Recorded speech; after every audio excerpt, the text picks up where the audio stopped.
स्वागत है। प्राचीन इतिहास के विभिन्न कालखंडों की चर्चा के बाद अब हम हमारे देश में जो एक महत्वपूर्ण सभ्यता विकसित हुई थी, जिसे सिंधु घाटी की सभ्यता कहते हैं और व्यापक रूप से आजकल उसे हड़प्पन सिविलाइजेशन या हड़प्पा सभ्यता का नाम दिया जाता है, उसके बारे में चर्चा करेंगे। 20 के आसपास सिंधु घाटी के इलाके में बहुत सारी ये खुदाइयाँ शुरू हुई सबसे पहली, और ये हड़प्पा के पंजाब में और मोहनजोदाड़ो यानी सिंध प्रांत में सिंध नदी के किनारे इस सभ्यता की खोज हुई। अगर कहा जाए तो ये वहाँ पर जो रेलवे लाइन मुल्तान और मांटोगोमरी के बीच जो रेलवे लाइन की खुदाई हो रही थी, उस खुदाई से इसके अवशेषों के बारे में चर्चा हुई थी, लेकिन व्यवस्थित रूप से जो खुदाइयाँ हुई वो 1920 से हड़प्पा में और मोहनजोदड़ो में जो सिंधु नदी का क्षेत्र था वहाँ पर शुरू हुई थी, और इन खुदाइयों से एक नई सभ्यता का विकास की जानकारी प्राप्त हुई। इसे पहले सिंधु घाटी की सभ्यता कहा गया, लेकिन बाद में सिंधु घाटी से अलग विभिन्न स्थानों पर इस जैसी ही सभ्यता के बहुत सारे अवशेष प्राप्त हुए, जिससे कि इसे हड़प्पा सभ्यता या इंडस सिविलाइजेशन का नाम दिया गया। इसकी खोज का जो प्रथम स्थल था, क्योंकि हड़प्पा था, इसलिए इसे हड़प्पा सभ्यता भी कहा जाता है। जो इसकी इम्पॉर्टेंट साइट्स हैं, महत्वपूर्ण जो खोज स्थल हैं, उसके विभिन्न स्थलों में जैसे कोट दीघी सिंध में, कालीबंगा राजस्थान में, रोपड़ पंजाब में, बनमाली हरियाणा, लोथल सुरकोटडा, ढोलावीरा ये गुजरात में, ये विभिन्न साइट्स इनके प्राप्त हुए हैं। और जो इसके बड़े स्थल हैं 100 हेक्टेयर से लेकर के 200 हेक्टेयर का एरिया है, यानी विभिन्न स्थल हैं। जो मोहनजोदड़ो का जो इलाका है वो लगभग 200 हेक्टेयर में फैला हुआ है, जबकि अन्य जो स्थल हैं वो 100 हेक्टेयर के आसपास एक इलाके में फैले हुए प्राप्त होते हैं। इस सभ्यता का जो विकास है, जो शुरुआत हुई और उसके बाद जो विकास का जिसको स्वरूप हुआ, पिछले 8 दशकों से इस पर लगातार काम होता रहा है, और इन खुदाइयों से जो पुरातात्विक अवशेष प्राप्त होते हैं उससे क्रमशः सभ्यता के विकास का पता चलता है। तो इन खुदाइयों के आधार पर देखा जाए तो 4 महत्वपूर्ण स्टेजेस का पता चलता है। एक तो प्री हड़प्पन स्टेज, दूसरा अर्ली हड़प्पन स्टेज, तीसरा मैच्योर हड़प्पन एज, और जो अंतिम है वो लेटर हड़प्पन स्टेज। यानी जो 4 स्टेजेस हैं, इन स्टेजेस का में इसको बांटा गया है। प्राक हड़प्पा सभ्यता यानी प्री हड़प्पन जो एज है, ये पूर्वी बलूचिस्तान में पाई गई है। मोहनजोदड़ो से लगभग 150 किलोमीटर दूर उत्तर पश्चिम में मेहरगढ़ में प्री हड़प्पन स्टेज के अवशेष प्राप्त होते हैं। इस अवस्था में लोग घुमंतु प्रकार के थे, बहुत घुमंतु जीवन जीते थे, और हालांकि इन्होंने अस्थायी कृषि की प्रक्रिया शुरू कर दी थी। अर्ली हड़प्पन स्टेज के जो प्रमाण हैं वो इस स्टेज में लोग मैदानों में रहने लगे थे। सिंधु घाटी में क्रमशः नगरों के विकास की प्रक्रिया शुरू होती है। इस समय एक चीज और भी है कि ग्रामीण और नगरीय जीवन शैली का विकास शुरू हो जाता है। आमरी और कोट डीजी के जो अवशेष हैं वहाँ पर प्राक सभ्यता स्टेज का जो अर्ली स्टेज है वो प्राप्त होता है। मैच्योर हड़प्पन एज यानी कि परिपक्व हड़प्पा स्थल जिसे कहा जाए, तो इस समय बड़े नगरों का विकास शुरू हो गया था। कालीबंगा की जो खुदाइयां हुई हैं उन खुदाइयों से विस्तृत नगर नियोजन और नगरीय विकास के प्रमाण प्राप्त होते हैं। जो लेटर हड़प्पन स्टेज है, इस अवधि में कहा जाता है कि यह सभ्यता पतन होना शुरू हो गया था। लोथल में, गुजरात का जो लोथल है जो एक बंदरगाह के रूप में था, उस स्थल पर लेटर हड़प्पन स्टेज के प्रमाण प्राप्त होते हैं। ये बंदरगाह का जो क्षेत्र था, बंदरगाह के क्षेत्र के साथ लोथल का विकास जो है काफी बाद में हुआ था। और कहा जाता है कि हड़प्पा सभ्यता जो है, जो सिंधु घाटी की सभ्यता थी, वो बाढ़ के कारण जो है नष्ट होने को लोग ज्यादा कहते हैं। तो बाढ़ से बचाव के लिए लोथल के चारों ओर ऊंची और मजबूत दीवार बनाई गई थी, इसके प्रमाण मिलते हैं। एक चीज और भी की है, उस समय लोथल सभ्यता के लोग, जो लोथल के लोग थे, वह भारत के अन्य क्षेत्रों से और इसके साथ ही मेसोपोटामिया से व्यवसाय के भी प्रमाण प्राप्त होते हैं। तो हड़प्पन स्टेज जो है वो आप देखिए 4 स्टेजेज में जो है वो विकसित हुई। और अगर डेट की बात की जाए तो इसकी जो खुदाई होती है वो 1920 से लेकर के 1921 से लेकर 20-21 से लेकर के और 27 और उसके बाद 34 तक हुई। जो जॉन मार्शल जो तत्कालीन पुरातत्व के महानिदेशक थे, उनके नेतृत्व में खुदाई की प्रक्रिया शुरू हुई और उन्होंने इसका काल 3250 से लेकर के 2750 तक माना था।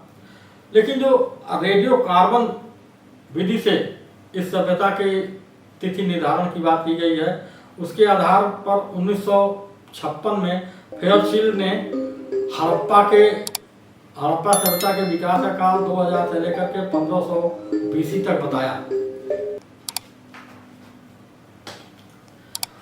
1964 में डॉक्टर DP अग्रवाल ने हड़प्पा सभ्यता का काल 2300 BC से लेकर के 1750 BC तक निर्धारित किया गया। और अभी भी हड़प्पा सभ्यता पर बहुत सारे कार्य हो रहे हैं। पुरातात्विक जो हमारे पुरातत्व के विभाग के लोग हैं वो लगे हुए हैं, विशेषज्ञ। तो हो संभव है कि इसमें और भी कहीं परिवर्तन हो। हड़प्पा सभ्यता की खोज आप देखिए कि मांटगोमरी में जो मैंने कहा कि रेलवे लाइन की खुदाई के साथ दयाराम साहनी और मोहनजोदड़ो का जो लारकाना जिला है, वहाँ राखाल लाल बनर्जी आदि के नेतृत्व में शुरू हुआ था। KN दीक्षित जो इंडियन आर्कियोलॉजी डिपार्टमेंट के थे, इन लोगों के लगातार प्रयासों से हुआ। और उसको जो देखा था खंडहरों को रेलवे लाइन की खुदाई के समय, वो बर्न और मैसन ने देखा था। लेकिन इनका जो सतत जो पुरातात्विक अवशेषों पर जो कार्य हो रहा है, इससे संभव है कि एक सुनिश्चित, अभी तो बहुत सारे क्षेत्र आप देखें उस समय के देश के विभिन्न क्षेत्रों में जो खुदाइयाँ हो रही हैं उनमें प्राप्त होते जा रहे हैं। हरियाणा में सरस्वती नदी का भी के भी प्रमाण प्राप्त हुए हैं। तो देखिए मनुष्य की सभ्यता, जब तक मनुष्य की जो खोजी प्रवृत्ति है वह अपने इतिहास और विज्ञान के साथ ही साथ इतिहास, अपने अतीत की खोज भी लगातार करती रहती है। और इससे संभव है कि हड़प्पा सभ्यता पर और भी ज्यादा प्रकाश प्राप्त हो। हड़प्पा सभ्यता की जो खास विशेषताएं हैं हम उन पर चर्चा करेंगे। हड़प्पा सभ्यता देखा जाए तो एक क्रांतिकारी, उस समय की एक क्रांतिकारी सभ्यता थी। एक विशिष्ट टाउन प्लानिंग और ग्रिड सिस्टम पर आधारित नगर नियोजन की प्रक्रिया यहाँ पर थी। सड़कें और गलियां एक दूसरे को संपूर्ण पर काटती थी, जिसे शहर आयताकार ब्लॉक के रूप में नियोजित था। हड़प्पा, मोहनजोदड़ो और कालीबंगा में ऊंचाई पर मिट्टी से गढ़ का निर्माण किया गया था, जिसको साइटाडेल भी बोलते हैं। प्रत्येक शहर में साइटाडेल बना हुआ है और उन साइटाडेल के नीचे जो है वो सामान्य लोगों के घर रहते थे। यानी कि साइटाडेल पर जो भवन थे उस पर विशिष्ट लोग रहते थे उन भवनों में, और उसके नीचे शहर बसा हुआ था। ये एक अन्य जो बहुत महत्वपूर्ण विशिष्टता है इस सभ्यता की, वह है पकी ईंटों का प्रयोग। पकी ईंटों से घर बनाना, पकी ईंटों से तालाब का निर्माण। तो और इसके साथ लेकिन ये चीज और भी है कि पत्थरों की अनुपस्थिति, यानी पकी ईंटों का निर्माण और पत्थरों की अनुपस्थिति, ये हड़प्पा सभ्यता की बहुत महत्वपूर्ण विशेषता है। इस शहर के जो नगर नियोजन था उसमें जो सबसे बड़ी विशेषता है वह अंडरग्राउंड वाटर ड्रेनेज, यानी कि पानी के निकास की व्यवस्था बहुत महत्वपूर्ण थी और भूमिगत जल निकास की प्रणाली यहाँ अपनाई गई थी, जो शहर के सभी घरों से जुड़ी हुई थी। उसे पत्थरों या पकी ईंटों के स्लैब से ढका जाता था। सर्वाधिक जो महत्वपूर्ण यहाँ का सार्वजनिक स्थल मिला है मोहनजोदड़ो का स्नानागार, जिसकी लंबाई 39 फीट और चौड़ाई 23 फीट, गहराई 8 फीट थी और जिसमें चारों ओर सीढ़ियाँ बनी हुई थी। तो ये स्नानागार सिंधु घाटी सभ्यता का एक बहुत महत्वपूर्ण प्रमाण है। इसमें किनारे जो है कमरे बने थे जिसमें कि कपड़े बदलने का कार्य किया जाता है, यानी नहाने के बाद लोग अपना कपड़ा आदि बदलते थे। और स्नानागार का जो फर्श है वो पकी ईंटों का बना हुआ है। इसमें जो पानी आता था वह एक किनारे एक कुआं था और उस कुएं से जो है कुएं से जुड़े हुए कमरे में पानी आता था और किनारे जो है पानी के निकास के लिए नालियां भी बनाई गई थी। इस कमरे में संभव है कि स्नान के बाद पूजा की व्यवस्था की जाती है। मोहनजोदड़ो में जो लॉन्गेस्ट सबसे बड़ी बिल्डिंग मिलती है वह विशाल अन्न भंडारागार है, जो 150 फीट लंबा और 50 फीट चौड़ा है। एक बहुत बड़ा अन्नागार है ये। और हड़प्पा की जो साइटाडेल थी, जो ऊंचा स्थान बनाया गया था, उस पर जो है 6 ग्रेनरीज पाई गई हैं। इन लोगों का जो आर्थिक जीवन है हड़प्पा सभ्यता का, तो सिंधु सभ्यता में आर्थिक जीवन के सभी क्षेत्रों में बहुत प्रगति की गई थी। कृषि, उद्योग, व्यवसाय, इन सारे क्षेत्रों में यहाँ की मुख्य जो फसलें थीं वो गेहूं, जौ यहाँ की मुख्य फसलें थीं। लेकिन इसके साथ ही साथ तिल, सरसों, कपास, इनका भी उत्पादन किया जाता था और ये जो सरप्लस उत्पादन होता था वह उन्हें उन भंडार गृहों में सुरक्षित आगामी मौसम के लिए रख दिया जाता था। जानवरों में देखा जाए तो भेड़, बकरी और भैंस पाले जाते थे। घोड़े से परिचित थे या नहीं, इसका कोई अभी प्रमाण नहीं मिला। सिंधु घाटी की सभ्यता का जो आर्थिक जीवन है उसको देखा जाए तो सिंधु सभ्यता में आर्थिक जीवन के सभी क्षेत्रों में काफ़ी प्रगति होती है। कृषि, उद्योग, शिल्प और व्यवसाय, इन सारे क्षेत्रों में बहुत प्रगति हुई। गेहूं, जौ यहाँ की मुख्य फसलें थीं। इसके अतिरिक्त तिल, सरसों और कपास, इसकी खेती काफ़ी की जाती थी और यहाँ सरप्लस प्रोडक्शन भी होता था, यानी कि उनकी आवश्यकता से अधिक उत्पादन होता था जो ग्रेनरीज में रखा जाता था, जो भंडार गृह बनाए गए थे उसमें वो रखते थे। जानवरों में देखा जाए तो भेड़, बकरी, भैंस पाले जाते थे।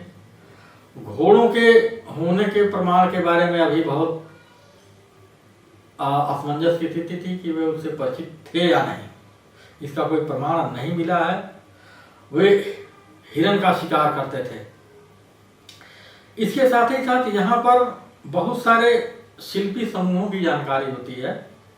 सुनार यानी गोल्ड स्मिथ, और ईंट बनाने वाले, पत्थर काटने वाले, कपड़ा बुनने वाले, नाव बनाने वाले, कुम्हार, इन सारे शिल्पियों के बारे में जानकारी प्राप्त होती है। विशिष्ट शिल्पी समूह थे यहाँ के।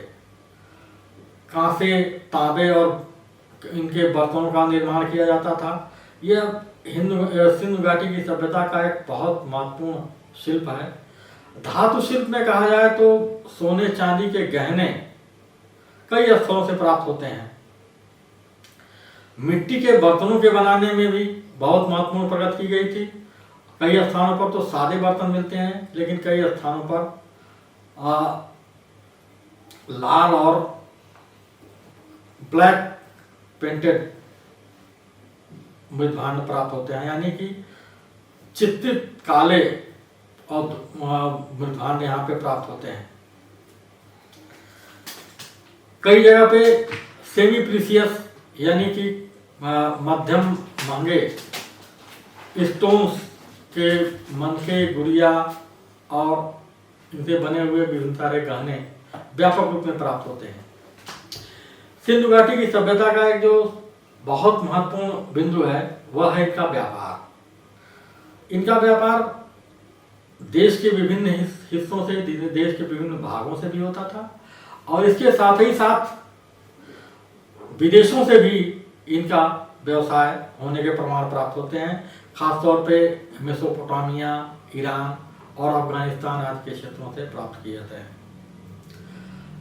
ये जो व्यवसाय होता था तो उसमें जो निर्यात की निर्यात के जो इनके विभिन्न उत्पाद थे वो कृषि उत्पाद थे, जैसे गेहूं, जौ, मटर, तिलहन और विभिन्न प्रकार के कपड़े, तैयार कपड़े, मृदभांड, गुड़िया, मनके, टेरिकोटा की मूर्तियां और हाथीनाथ, ये एक्सपोर्ट करते थे। और इसके बदले में सोना, चांदी, टिन और विभिन्न प्रकार के सेमी प्रेशियस स्टोन वो उन देशों से लेते थे। सुमेरिया से सिंधु घाटी के सभ्यता के लोगों के व्यवसाय के बहुत सारे प्रमाण मिलते हैं। बहुत सारी सीलें, जो मोहरें हैं, वो सिंधु घाटी की सभ्यता के लोगों के वो मेसोपोटामिया से प्राप्त होती हैं।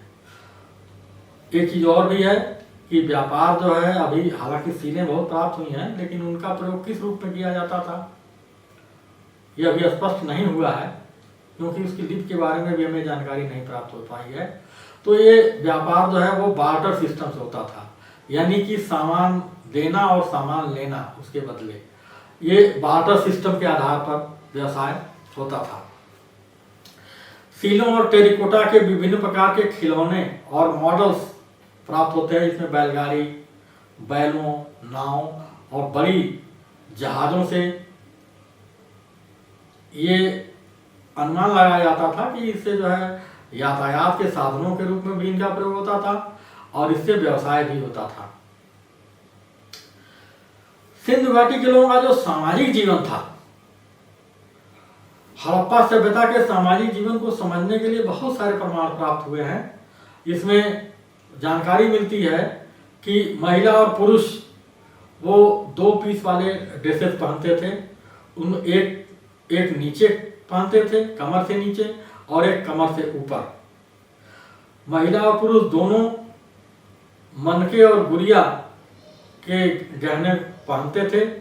महिलाएं बहुत सारी चूड़ियाँ, कड़े, करधनी, हंसुली, पाजेब यानी एंकलेट, और कानों में बाली और हाथों में उंगलियों में अंगूठियां आदि पहनती थी।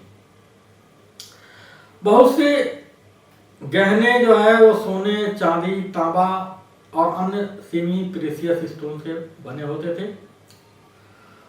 बहुत से हाउसहोल्ड माने घर गृहस्थी के सामान भी प्राप्त हुए हैं मोहनजोदड़ो से, जिसमें विभिन्न प्रकार के पॉटरीज यानी मिट्टी के बर्तन, पत्थर, शंख, सीपी, हाथी दांत और धातु निर्मित बहुत सारे गृहस्थी के सामान मोहनजोदड़ो से प्राप्त हुए हैं। चरखे का तकुआ, मिट्टी की गाड़ी, संगमरमर की गेंद, टायर्स, ये जो है वो खेल के बहुत सारे उपादान होते थे। मत्स्य पालन यहाँ का नियमित पेशा था, जबकि जानवरों का शिकार और बैलों की लड़ाई, बुल फाइटिंग, यहाँ के मनोरंजन के अन्य साधन थे।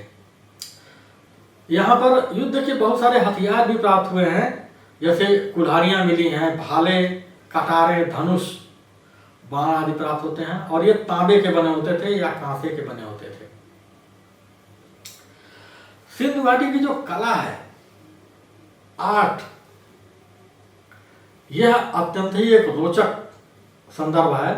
हड़प्पा का जो मूर्ति शिल्प है, जो स्कल्पचर है, वह उच्च कोट की उसमें निपुणता दिखती है। इसमें स्त्री, पुरुष, चिड़ियों, जानवरों का जो है टेरिकोटा शिल्प और सीलों पर जो अंकन होता है, इन अंकनों से उन मूर्तिकारों की अद्भुत कहा जाए कि इमेजिनेशन और उनकी कलात्मकता, इसकी जानकारी मिलती है। मोहनजोदड़ो से जो एक नृत्य करती हुई लड़की की कांसे की प्रतिमा प्राप्त हुई है, वह अद्भुत कलात्मकता से भरी हुई है। इसका दाहिना हाथ कमर पर और बाएं हाथ में चूड़ियां भरी हुई हैं और आराम की मुद्रा में वो खड़ी हुई है। हड़प्पा से पत्थर की दो मूर्तियां मिली हैं। एक में पुरुष का पृष्ठभाग दिखता है, जबकि दूसरी में एक नर्तकी की भावपूर्ण मूर्ति प्राप्त हुई है, जो कि मूर्ति शिल्प का एक अद्भुत सा नमूना है।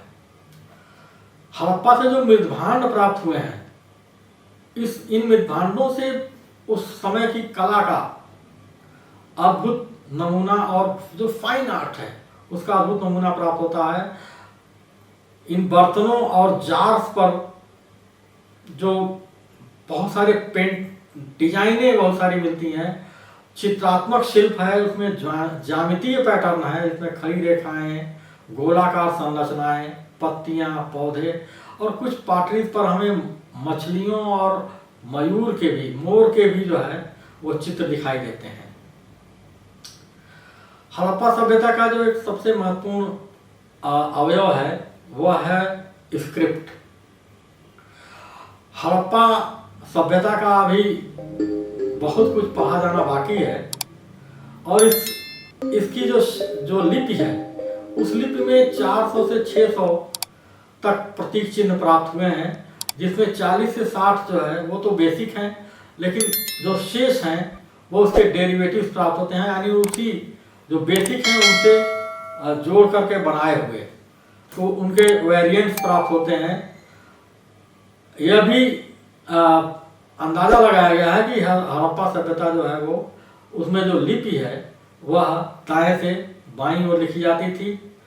कुछ लंबी जो मुहरें हैं, उन मुहरों पर बाउस्ट्रोफेडॉन मेथड अर्थात अल्टरनेटिव, यानी एक के बाद दूसरी लाइन में लेखक जो है उल्टी दिशा में लिखने की परंपरा प्राप्त होती है, यानी कि पहली लाइन में जो आखिरी शब्द आता है उसी आखिरी शब्द से दूसरी लाइन की शुरुआत की जाती है।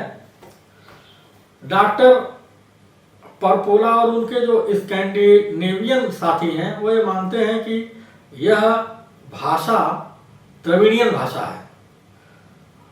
बहुत सारे रूस के भी जो पुरातत्व भाषा वैज्ञानिक हैं, उन भाषा विज्ञानियों ने कहा है कि ये उनका स्कैंडिनेवियन जो पुरातत्व विज्ञानी है, भाषा विज्ञानी है, उनका कहना सही है, जबकि बहुत सारे अन्य विद्वान इसे कहते हैं कि ये ब्राह्मी लिपि से जुड़ा हुआ है। तो लेकिन यह जब तक इस भाषा का रहस्य, इस लिपि का, भाषा नहीं बल्कि इस लिपि का रहस्य जब तक बरकरार है, तब तक हम इसके बारे में बहुत स्पष्ट रूप से कुछ नहीं कर सकते। और निश्चित रूप से जब इसके बारे में जानकारी होगी, इस लिपि को सही सही ढंग से बखूबी पढ़ा जा सकेगा, तब इस सभ्यता के कुछ नए तथ्य उजागर होंगे। अगर हम धार्मिक दृष्टिकोण की बात करें तो हड़प्पा सभ्यता के विभिन्न स्थलों से जो मोहरें और टेरिकोटा की मूर्तियां प्राप्त हुई हैं, तांबे के टेबलेट्स प्राप्त हुए हैं, इनसे उनके धार्मिक विश्वासों का पता चलता है। उनकी मोहरों पर एक 3 चेहरे वाला, 2 सींगों वाला योग की मुद्रा में बैठे हुए देवता की मूर्ति प्राप्त होती है, जिसे लोग पशुपति अर्थात प्रोटोशिवा कहा गया। और ये कहा जाता है कि ये उनके मुख्य देवता थे। उस देवता के चारों ओर हाथी, शेर, गैंडा और भैंसा अलग अलग दिशाओं में मुंह किए हुए दिखाई दर्शाए गए हैं। 2 हिरण उसके पैरों के पास बैठे हैं। तो ये मुख्य जो प्रोटोशिवा है, उसको सभ्यता, इस सभ्यता का, सैंधव सभ्यता का मुख्य देवता कहा गया है। इसके अतिरिक्त एक स्त्री देवता जिसे मातृ देवी कहा गया है, मदर गॉडेस, टेरिकोटा की मूर्तियों पर दर्शित हैं। इनके पेट से जो है एक पीपल का पेड़ निकलता हुआ दिखता है, जो यह प्रकृति की उर्वरता का प्रतीक है। लिंग पूजा इस समय व्यापक तौर पर होती थी। हड़प्पन लोग वृक्षों और पशुओं की भी पूजा करते थे। इसके अतिरिक्त भूत प्रेत, जादू टोना पर भी विश्वास का पता चलता है, और उनसे अपनी सुरक्षा के लिए वे गैंडे और ताबीज भी बांधते थे। तो विभिन्न स्थलों पर जो खोजें हुई हैं, उनसे बहुत सारे ये अवशेष प्राप्त हुए हैं। शवों के समाधान की जो प्रक्रिया है, उसके बारे में भी जानकारी इन पुरातात्विक अवशेषों से प्राप्त होती है, जो खुदाइयाँ हमें उनसे मिली हैं। मोहनजोदड़ो, हड़प्पा, कालीबंगा, लोथल और रोपड़ में इन सारे स्थानों पर कब्रिस्तान प्राप्त हुए हैं, जिससे उनके शवाधान की पद्धतियों का पता चलता है। मोहनजोदड़ो में पूर्ण शव को गाड़ना यानी कंप्लीट बिरियल या पोस्ट क्रिमेशन बिरियल यानी आंशिक रूप से सौदा करके और फिर उसको कब्र में रखने की परंपरा प्रचलित थी। लोथल में शवाधान गड्ढों में अर्थात पकी ईंटों से बने हुए गड्ढों में शवाधान की प्रक्रिया थी। और एक चीज और भी यहाँ जो पता चलती है कि कॉफिन का प्रयोग भी किया जाता रहा था उस समय। हड़प्पा से लकड़ी के कॉफिन प्राप्त होते हैं। लोथल में मिट्टी के बर्तनों में भी शवाधान का स्पष्ट प्रमाण प्राप्त होता है। कहीं कहीं एक साथ 2 कंकालों के भी शवाधान होने का प्रमाण मिलता है, लेकिन इससे ये कयास नहीं लगाया जा सकता कि सती प्रथा प्रचलित थी। 2 कंकालों से ये नहीं कहा जा सकता कि कोई स्त्री और पुरुष हैं और पुरुष के मर जाने के बाद स्त्री को उसके साथ समाधान कर दिया गया, ऐसा नहीं था, क्योंकि अन्यत्र कहीं भी जो है वो समाधान के सती प्रथा के कोई प्रमाण नहीं मिलते हैं। हड़प्पा सभ्यता के अंत को लेकर के बहुत सारे मत वैभिन्न हैं, और एक मत में अभी भी हमारे विद्वान नहीं हैं। कई सिद्धांत दिए गए हैं कि यही सभ्यता का किस तरह अंत होगा। तो जो सबसे महत्वपूर्ण मत है वह यह है कि प्राकृतिक आपदा जैसे साल दर साल आने वाली जो बाढ़ थी, उन बाढ़ों के कारण इस सभ्यता का अंत हो गया। दूसरा कहा जाता है कि नदियां सूख गई।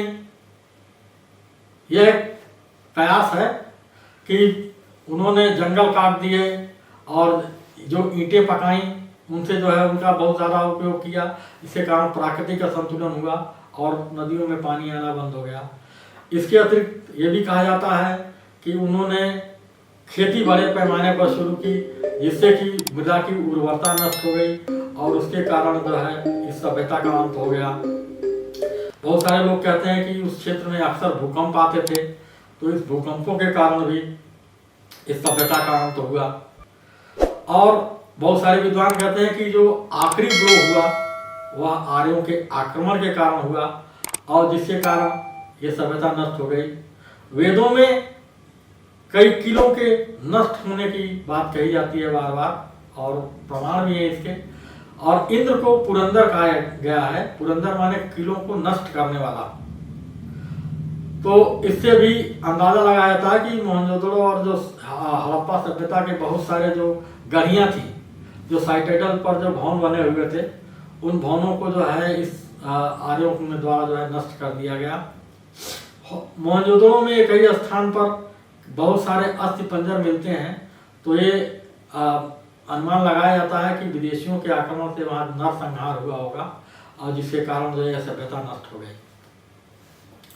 आर्यों के पास बेहतरीन हथियार थे, लोहे के बने हुए, और उसके बाद उनके साथ पास जो है वो तेज चलने वाले घोड़े थे, जिसके कारण उन्होंने अपनी कायरता सभ्यता की श्रेष्ठता के कारण उन्होंने अपने को ये सैंधव सभ्यता का उन्होंने अंत कर दिया, और समूचे इस क्षेत्र के वे अपने अधिपति बन बैठे, और यहाँ पर उन्होंने अब एक सभ्यता का अंत करके एक नई वैदिक सभ्यता की शुरुआत की। हमारे चैनल को आप लाइक, सब्सक्राइब और शेयर करें, ज़्यादा से ज़्यादा शेयर करें, जिससे कि हम विद्यार्थियों के लिए इतिहास के साथ ही साथ अन्य विषयों की भी जो तात्कालिक महत्व के हैं, जैसे हिंदी साहित्य पर, कृषि पर भी हम चाहते हैं कि बेहतरीन और तथ्यात्मक और स्तरीय साहित्य जो है तैयार करके हम अपने विद्यार्थियों के लिए उपलब्ध करा सकें। तो हमारे चैनल को लाइक, सब्सक्राइब और शेयर करें, और ज़्यादा से ज़्यादा लोगों से इसका जानकारी प्राप्त हो, जिससे कि हम अपने चैनल को और से और अधिक लाभप्रद बनाने की दिशा में प्रयत्नशील हो सकें। आपका बहुत बहुत धन्यवाद।